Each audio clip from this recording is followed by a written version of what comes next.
देखी भैया, बहुत ही खुशी के बात बा कि सावन के पावन महीना में एगो पत्नी अपने पति के साथ में देवघर जात बाड़ी भैया। और रास्ते में जाए में बड़ा कठिनाई होता।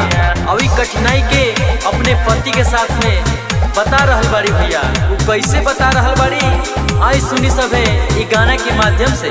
अगर गाना अच्छा लगे भैया तो गाना के शेयर करी जा, लाइक करी जा, कमेंट करी जा और भाई के आशीर्वाद दी जा। आई सुनी सब है। सावन में कांवर के पावर भारी, बाबा नगरिया बड़ी दूर हो।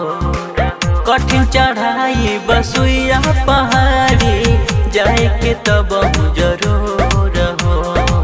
छला पड़ जाला हमार देहिया पेराला, सैया दर्द होला कन्हवा की ओर। राजा तने थमली कंवरिया, चलतानी हम होते भोरे। राजा तने थमली कंवरिया, बोल बम के नारा बोली जोरे। राजा तने थमली कंवरिया, थमली कंवरिया, थमली कंवरिया। रे राजा तने थमली कंवरिया।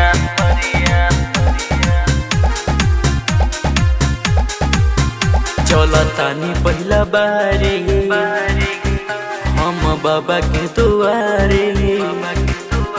उगल सूरज के किरनिया, देता दुख बड़ी भारी। चलतानी पहला बारी हम बाबा के दुआरे। उगल सूरज के किरनिया, देता दुख बड़ी भारी। अब न चलाला हमसे पहुआ तू खाला, सैया डीजे करेला बड़ी सोरे। राजा तनी थमली कंवरिया, चलतानी हम होते भोरे। राजा तनी थमली कंवरिया, बोला बम के नारा बोली जोरे। राजा तनी थमली कंवरिया,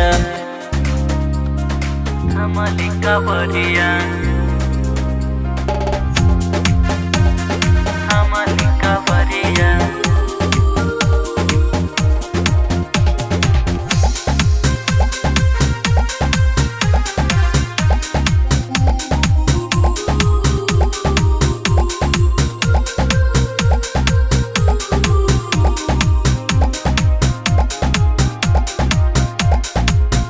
कहीं कले ही आराम हो, फिर चली बाबा धाम हो।